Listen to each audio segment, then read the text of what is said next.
একটা কথা শোনো, তোমাদেরকে আমি না ভীষণ ভালোবাসি, অন্যদেরকেও বাসি, তোমাদেরকে বেশি ভালোবাসি। মা, আমি চাই তোমাকে আল্লাহ যেন অনেক ভালো রাখেন। মা জানো, আজ নাহার আপুর বিয়ের কাজ শুরু হয়েছে, সবাই কত খুশি, কিন্তু আমার বুকের ভিতর কেন জানি শূন্য লাগে। মা, তুমি যদি থাকতে তাহলে আজ সব কিছু কত সুন্দর হতো।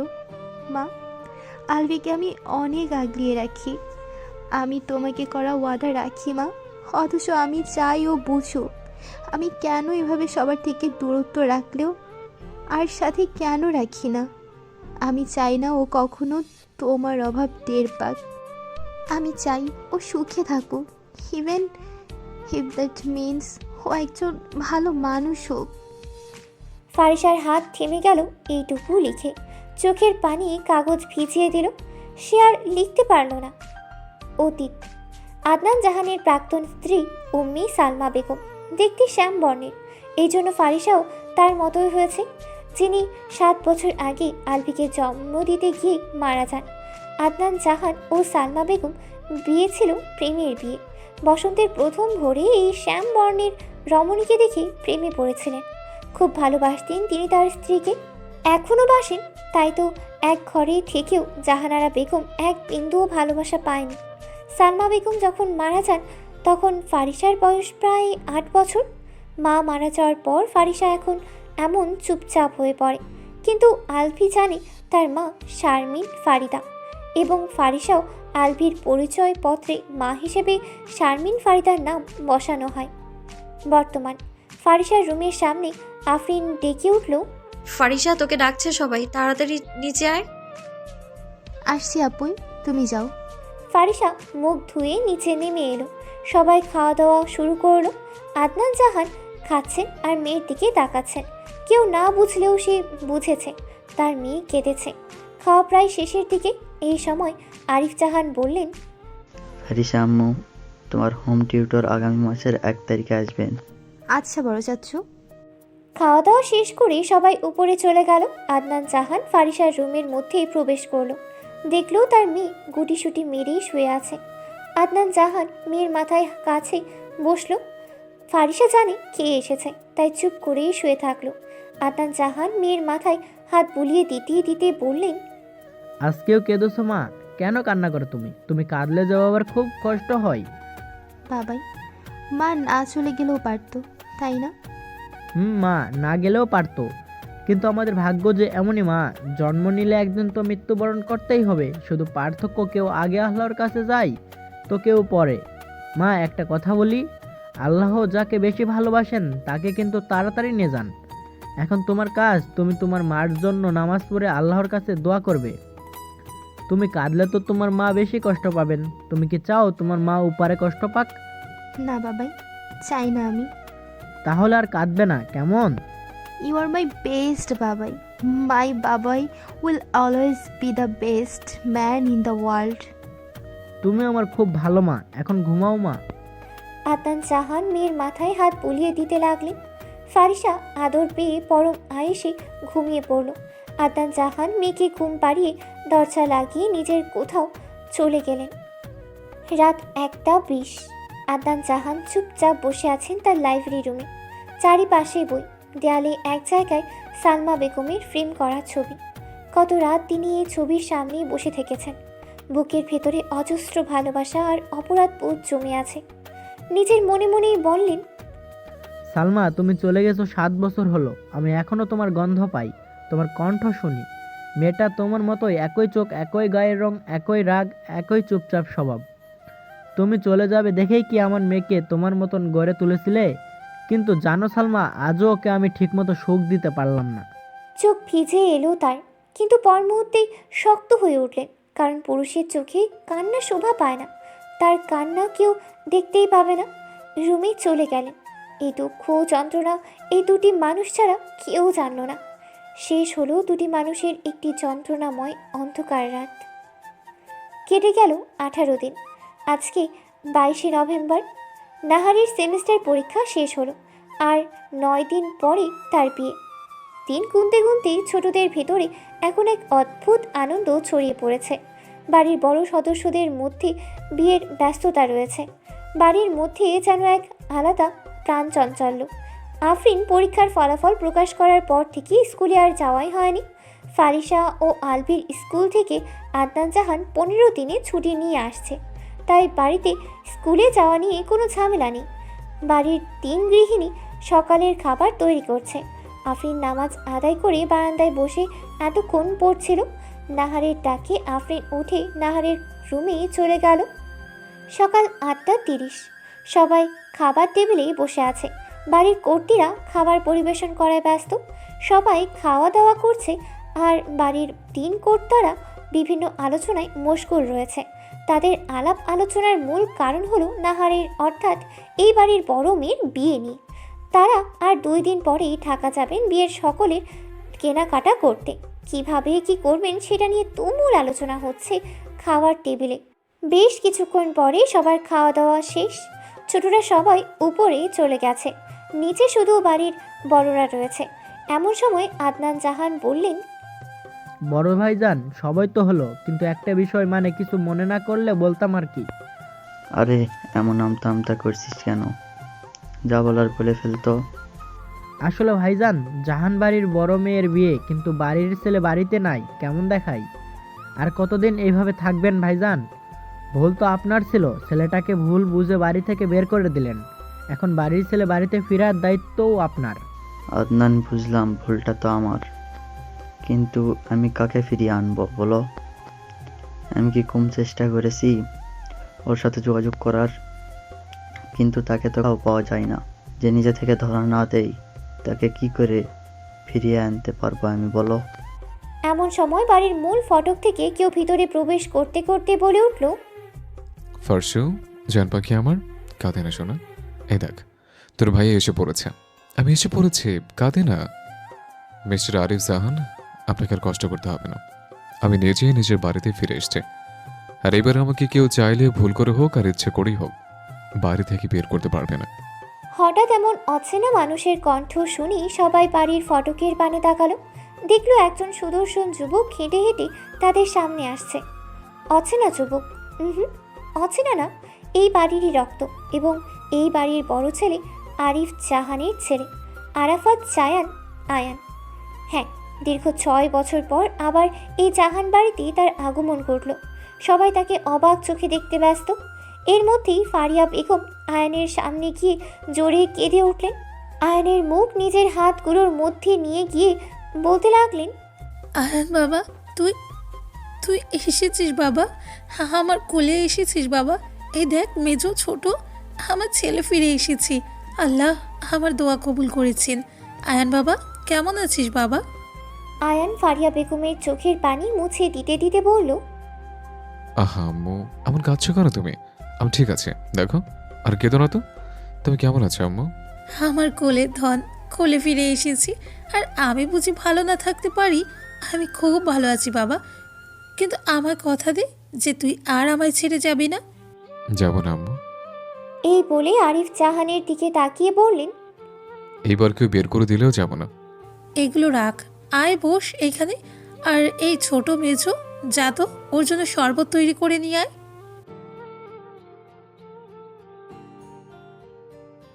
ফারিয়া বেগম আয়ানকে নিয়ে সোফার সামনে এলো এবং আয়ানকে বসতে বলে সে রান্নাঘরে চলে গেল। আয়ান সোফার সামনে এসে দাঁড়িয়ে আদনান জাহান ও সাইফুল জাহানের উদ্দেশ্য করে বলল, আসসালামু আলাইকুম চাচু, কেমন আছো তোমরা?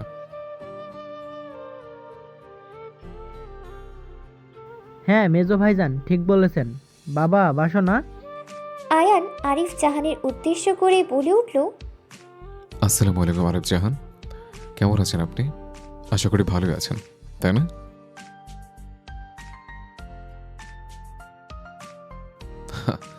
আব্বু, যে নিজের ছেলেকে বিশ্বাস না করে অন্যকে বিশ্বাস করে বাড়ি থেকে বের করে দিতে পারে, সে কোনোদিন আমার আব্বু হতে পারে না ছোট চাচু।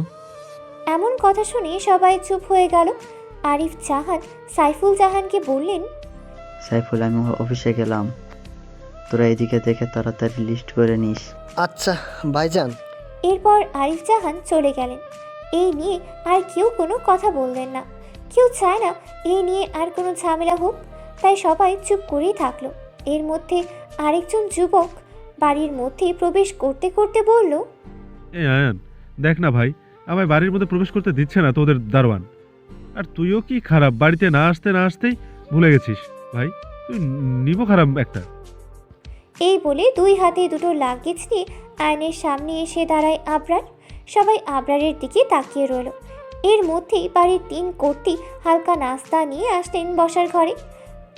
ওরা এসে অপরিচিত যুবককে দেখে ফারিয়া বেগম বললেন, আয়ান, এই ছেলে কে বাবা?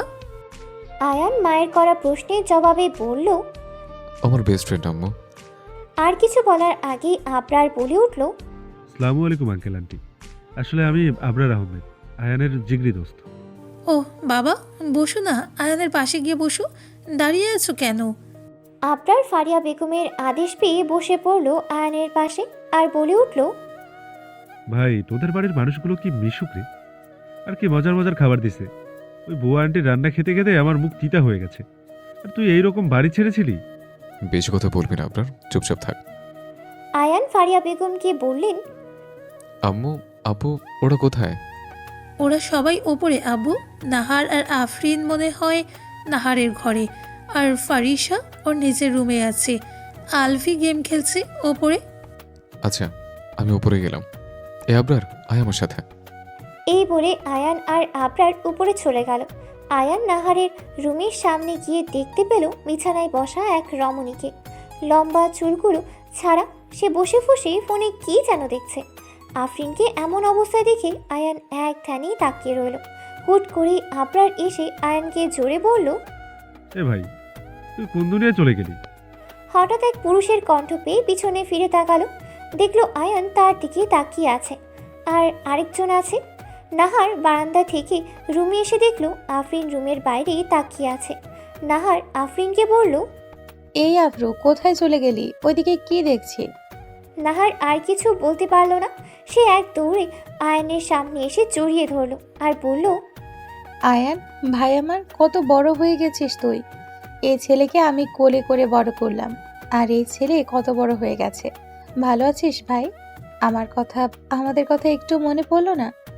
আপু, ভালো আছে। তুমি ভালো আছো? এইভাবে কিছুক্ষণ নাহার আর আয়ানের কথা চলমান রইল। এর মধ্যে আবরারের সাথেও পরিচয় হলো নাহারের।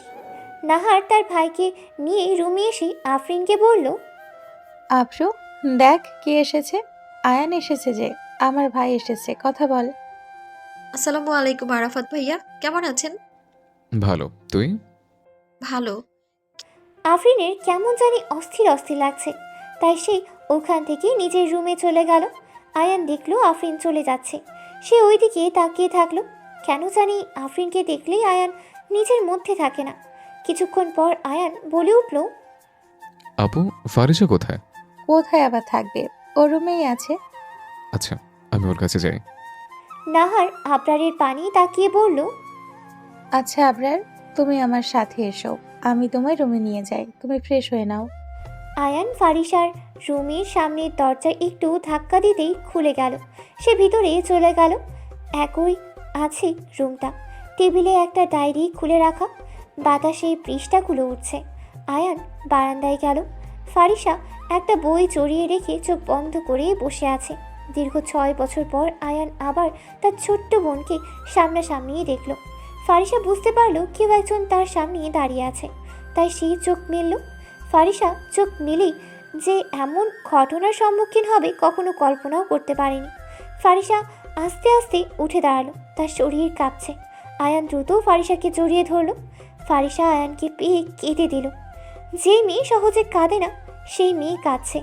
আয়ান ফারিসার মাথায় হাত বুলাতে বুলাতে বলল, তুমি আর আমাকে ছেড়ে চলে যেও না ভাইয়া। মায়ের পরে তোমাকে আমি ভীষণ মিস করি। আর যাব না আমি। দেখি, বস তো এখানে। আয়ান আরও কিছুক্ষণ ফারিসার সাথেই থাকলো। মেয়েটা ভাইকে পেয়ে কেঁদে নাজেহাল অবস্থা। আয়ান ফারিসাকে বলে চলে গেল নিজের রুমে। সে ফ্রেশ হয়ে নিচে নেমে এলো। বাড়ির সব ছেলেরা দুপুরের খাবার খেলো একসাথে। ফারিয়া বেগম ভীষণ খুশি। সে তার ছেলেকে নিজের হাতে খাইয়ে দিল। এর মধ্যে আবরারও সবার সাথে দারুণভাবে মিশে গেছে। আয়ানের খাওয়া শেষ হলে ওপরে গিয়ে নিজের রুমে একটা ঘুম দিল। আবরারও নিজের রুমে চলে গেল। বাকি যারা ছিল তারাও খাওয়া দাওয়া করে উপরে চলে গেছে বিশ্রাম নিতে। সন্ধ্যাবেলা এক অদ্ভুত সময়।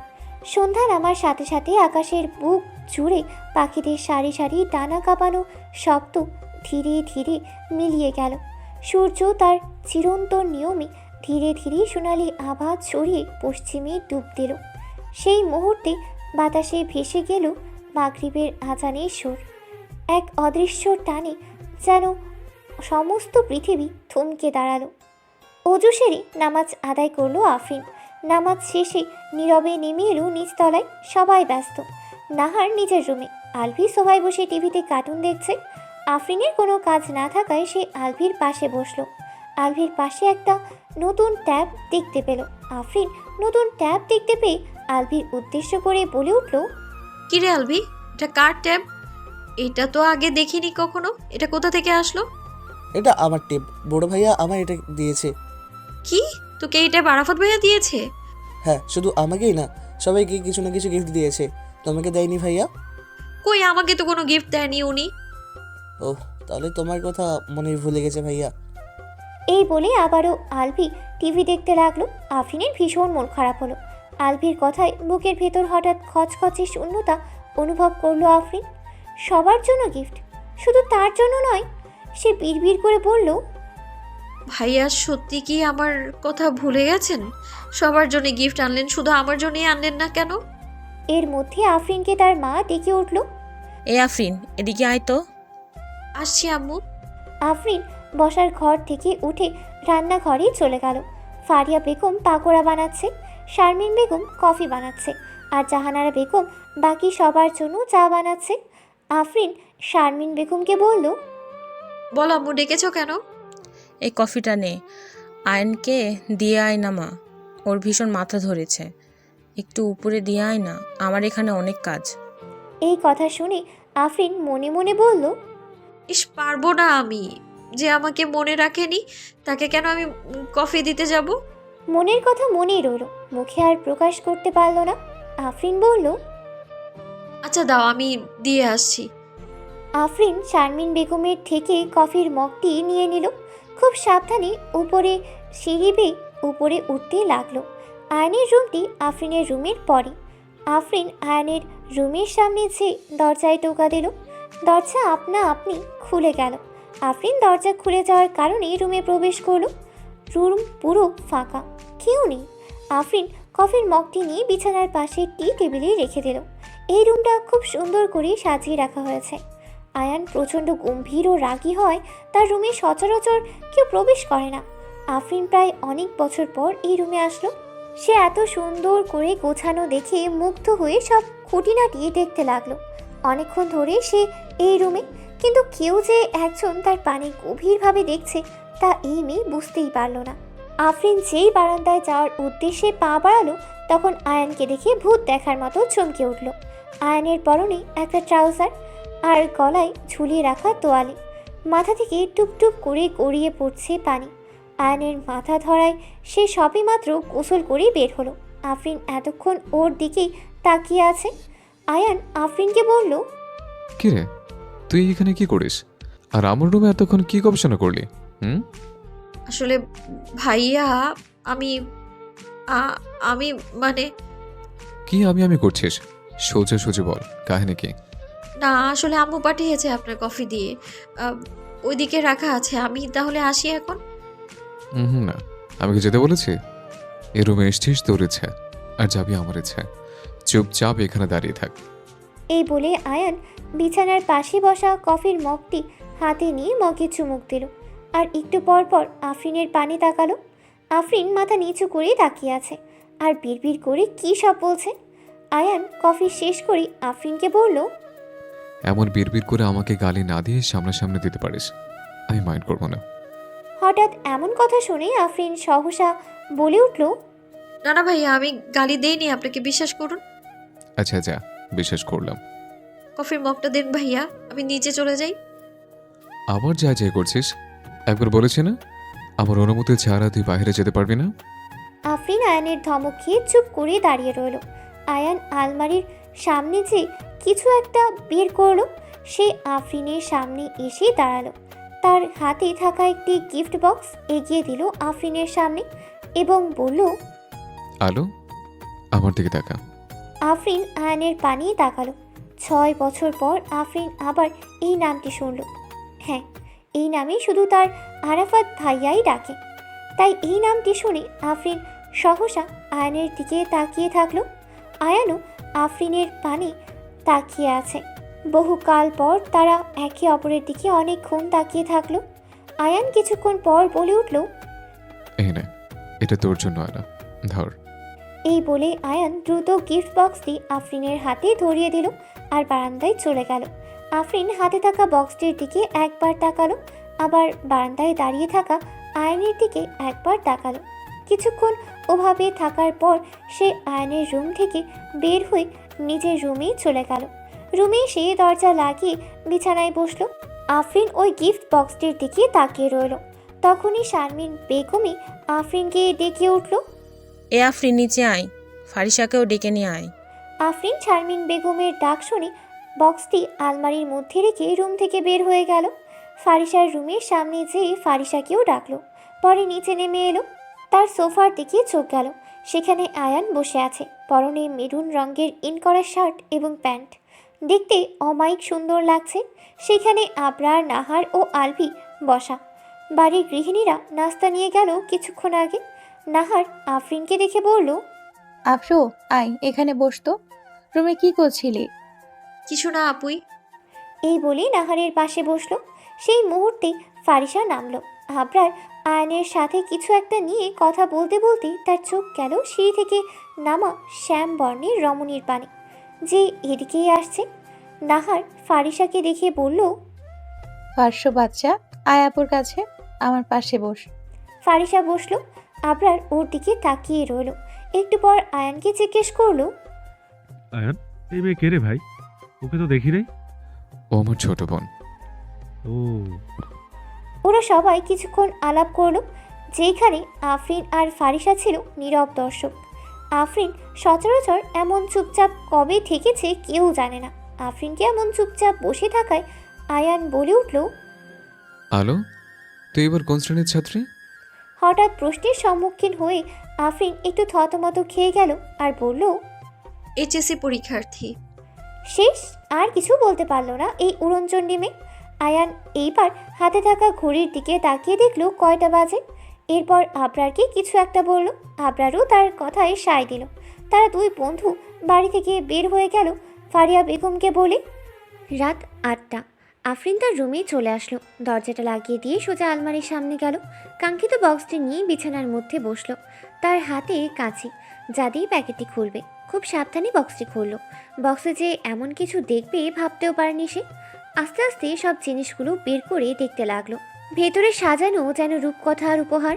মেরুন শাড়ি, জোড়া চুড়ি, লাল আলতা, ঝকঝকে কানের দুল, কেশবন্ধনের জন্য গাজরা, আরেকটি ছোট্ট চিরকুট। আফরিন কাপা কাপা হাতে সেই চিরকুটটি খুলল। চিরকুটে লেখা, বসন্তের কোনো একদিনে পরিস আমার দেওয়া শাড়ি, তোর পায়ের আঙুলে জোড়ে রঙিন হোক আলতার লাল রক্তখানি, এতে তোর আরাফাত ভাই। আফরিন চিরকুটটি পরে থ হয়ে বসে আছে। তার হৃদয়ে ঝড় বয়ে যাচ্ছে। নিজেকে কিছুতেই থামাতে পারছে না। অজানা কারণে অস্থির অস্থির লাগছে। আফরিন জিনিসগুলো আলমারির মধ্যে রেখে বারান্দায় চলে আসে। বাইরে এক ঠান্ডা বাতাসে তার মনের ভেতরের অস্থিরতা কমিয়ে দিচ্ছে। বারান্দায় কিছুক্ষণ অবস্থান করে সে পড়ার টেবিলে চলে গেল। সামনে ব্যস্ততায় তেমন একটা পড়া হবে না, তাই এখনই এগিয়ে রাখছে। আকাশ অন্ধকার, অথচ স্টেডিয়ামে ঝলমলে আলো, কোলাহল, উত্তেজনা আর বাইকের গর্জনে যেন মাটি কাঁপছে। বার্ষিক বাইক রেসিং নাইট, যেখানে কিংবদন্তির নাম আয়ান জাহান। তার মধ্যে আছে তার বন্ধু আবরার। খুব সুন্দর করে সাজানো হয়েছে। 1 বছর পর আবার এই উৎসব অনুষ্ঠিত হয়েছে। প্রতি বছর বাইক রেসিং হয় এখানে। এই বছরেও ব্যতিক্রম হয়নি। আবরার এই বাইক রেসিংয়ের অন্যতম সদস্য, কারণ গত 3 বছর তারা দুজন প্রথম ও দ্বিতীয় ট্রফি নিয়েছে। তাই এবারেও নাম দিয়েছে ক্লাব থেকে। প্রথম রেসিংয়ে হবে একটু পরেই। আয়ান প্রথম পয়েন্টে অবস্থান করেছে, আবরার দ্বিতীয় পয়েন্টে। আয়ান ও আবরার লেদার স্যুট পরে রেডি হচ্ছে। এর মধ্যেই মাইক হাতে নিয়ে ঘোষণা করা হলো, প্রথম পয়েন্টে যারা রেসিংয়ে যাবে তারা দ্রুত বাইক নিয়ে মাঠে অবস্থান করো। আয়ান বাইক নিয়ে মাঠে চলে যাওয়ার উদ্দেশ্যে বের হলে আবরার আয়ানকে বলে, বেস্ট অফ লাক ভাই, এবারও যেন তোর হাতে ট্রফি দেখি। আয়ান মুচকি হাসি দিয়ে চলে গেল। আরাফাত জাহান আয়ান, এবার কিন্তু ট্রফি আপনি পাচ্ছেন না, কারণ এবার আপনাকে আমার মোকাবেলা করতে হবে। এই কথা আয়ানের পাশ থেকে কেউ বলে উঠল। আয়ান হেলমেট পরে পাশে তাকিয়ে দেখল রকি তার দিকে তাকিয়ে আছে। আয়ান একটু হেসে বলল, mister Rocky Chowdhury, son of Ihram Chowdhury, best of luck. আমাকে হারিয়ে দেখান তাহলে, চ্যালেঞ্জ করলাম। Okay, challenge accepted mister Ahan. পরিচয়, চৌধুরী পরিবারের ছোট ছেলে ইরহাম চৌধুরী ও তার স্ত্রী কুলসুম বেগম, তাদের ছেলে রকি চৌধুরী ও মেয়ে ইনায়া চৌধুরী, বড় ছেলে আরহাম চৌধুরী ও তার স্ত্রী মুনিরা বেগম, তাদের একমাত্র ছেলে তুষার চৌধুরী, যার সাথে আয়ানের বড় বোনের বিয়ে বর্তমান। এর মধ্যে বাঁশিতে ফু দেওয়া হলো। সবাই বাইক নিয়ে রেডি। সবার সামনে থেকে লাল ফিতা ছেড়ে দেওয়া হলো। সবাই রেসিং শুরু করে দিয়েছে। রেসিংয়ের কিছুক্ষণ পর রকি আয়ানের বাইকের সাথে ধাক্কা দিয়ে ফেলে দেয় ইচ্ছাকৃতভাবে। আয়ান হঠাৎ আক্রমণে তাল সামলাতে না পেরে পড়ে যায়। ওর লেদার জ্যাকেট ছিঁড়ে যাওয়ার কারণে হাতে ভীষণ আঘাত লাগে। ওখান থেকে রক্ত ঝরছে। টিভি স্ক্রিনে এই দৃশ্য দেখে আবরার নিজের বাইক স্টার্ট করে সেই জায়গায় চলে যায়। আবরার আয়ানকে নিজের কোলের মধ্যে নিল। ওর শার্ট খুলে আয়নের ক্ষতস্থানে বেঁধে দিল। আয়নের এইসবে খেয়াল নেই। সে উঠে আবার বাইকে বসলো। এই দেখে আবরার বলে উঠল, ভাই বাদ দে প্লিজ, তোর আঘাত লেগেছে, এখন হসপিটালে যেতে হবে, নাম বাইক থেকে। আবরার ছাড় আমাকে, ওই কুত্তার বাচ্চাকে এত সহজে ছাড়বো না আমি। এই বলে আবরারকে কিছু বলার সুযোগ না দিয়ে বাইক নিয়ে চলে গেল আয়ান। আবরার শুধু আয়ানের যাওয়ার পানি তাকিয়ে থাকলো। আর এদিকে আয়ান হাই স্পিডে বাইক চালালো। 30 মিনিট পর আয়ান রেসিংয়ে হাড্ডাহাড্ডি লড়াই করে জিতে যায়। আয়ান জিতে যাওয়ার কারণে সবার মুখে আয়ানের জয়ধ্বনি শোনা যেতে লাগলো। আবরার দ্রুত পায়ে হেঁটে আয়ানের কাছে চলে এলো। সে আয়ানকে নিয়ে ড্রেসিং রুমে বসলো আর বলল, তুই সবসময় এমন করিস কেন ভাই? দেখ তো হাতের অবস্থা কি করেছিস। এই সময়ে ওই রুমে রকি আসলো। আয়ান রকিকে দেখিয়ে বলে উঠল, আমার সাথে বেইমানি করে ভালো করলি না রকি, এর প্রতিফল তুমি পাবে, just wait and see. Rocky কিছু বলতে যাবে এর মধ্যে আয়নের নাম ঘোষণা করা হলো। আবরার আয়নকে ওইখানে নিয়ে যায়। আয়নের হাতে ক্লাবের প্রধান সদস্য ট্রফি তুলে দিলেন। এরপরে ঘোষণা করা হলো দ্বিতীয় পয়েন্টে যারা যারা রেসিং করবে তাদের নাম। আবরারের নাম ডাকা হলেও সে গেল না। আবরারকে না যেতে দেখে আয়ান বলল, এই তুই যাচ্ছিস না কেন? তোর নাম ডাকা হয়েছে, যা। হ্যাঁ, যাবো না, তোকে এইভাবে রেখে যাবো না। তুই এখন হসপিটালে যাবি, আমি ড্রাইভারকে বলে দিয়েছি কিছুক্ষণ পরেই চলে আসবে। এই আবরার, তুই কি পাগল? আমি ঠিক আছে, তুই যা তো, একটু পরে রেসিং শুরু হয়ে যাবে। এই শালা, একবার বলেছি না যে যাবো না? দেখ তো কি হাল করেছিস নিজের, শর্ত দেখতে দে আমাকে, কতটুকু আঘাত পেয়েছিস। আয়ান আবারও কয়েকবার একই কথা বলল, কিন্তু আবরার যায়নি। একটু পরে ড্রাইভার আসলো। আয়ান ও আবরার হসপিটালের উদ্দেশ্যে চলে গেল। আয়ানকে ড্রেসিং করে ব্যান্ডেজ করিয়ে দেওয়া হলো আর মেডিসিন দেওয়া হলো। রাত 10টা। জাহান বাড়ির সবাই খাবার টেবিলে একে একে সবাই উপস্থিত হলো। আরিফ জাহান আয়ানকে না দেখে ফারিয়া বেগমের উদ্দেশ্য করে বললেন, ফারিয়া, তোমার ছেলে কোথায়? সে সেই রাত বিরাত বাহিরে থাকছে কেন? তোমার ছেলেকে বলে দিও রাত বিরাত যেন বাহিরে না থাকে, সে তো কারো কথাই মান্য করে না। আরিফ জাহানের এমন গম্ভীর কথা শুনে সবাই চুপ হয়ে গেল। ফারিয়া বেগম আর কিছু বললেন না। সবাই চুপচাপ নিজের মতন খেয়ে উপরে চলে গেল। আফরিনের খাওয়া প্রায় শেষের দিকে। ফারিয়া বেগম আফরিনকে বলল, আফরিন, আমু তোমাকে একটা কাজ দিলে করতে পারবে? বলো বড় মা, কি কাজ করতে হবে? আসলে আমি আয়ানকে ফোন দিয়েছি, ওর আসতে একটু দেরি হবে। তুমি তো বলে আজকে রাতে পড়াশোনা করবে, তাই আয়ান আসলে তুমি একটু দরজাটা খুলে দিও। আর আমি ফ্রিজে খাবার বের করে রেখেছি, ওরা আসলে একটু গরম করে দিও। আফরিন চুপ করে ফারিয়া বেগমের কথা শুনল। ফারিয়া বেগম তার জবাবের আশায় তাকিয়ে রইল। আফরিন বলল, আচ্ছা বড় মা, আমি করে দিব। এরপর ফারিয়া বেগম ও আফরিন উপরে চলে গেল। আফরিন রুমে ঢুকে বারান্দায় বই নিয়ে চলে গেল। তার বারান্দায় থেকে বাইরের দিকে দেখা যায়, তাই সে আজকে বারান্দায় বসলো। গভীর রাত 1:30। আফরিন পড়তে পড়তেই অজান্তেই বারান্দার চেয়ারেই ঘুমিয়ে পড়েছিল। বইটা তার বুকে উল্টে রাখা, চোখের পাতা ভারী। হঠাৎই বাইরে গাড়ির হর্নে সে চমকে উঠল। ঘুম ভেঙে গেল মুহূর্তেই। চোখ মুছে তাড়াহুড়ো করে নিচে নামলো। দরজা খুলতেই দৃশ্যটা দেখে তার বুকের ভেতর ধক করে উঠল। আবরার 2 কাঁধে ভর দিয়ে আয়নকে ধরে বাড়ির ভেতরে ঢুকছে। আয়নের হাত আর মাথায় ব্যান্ডেজ।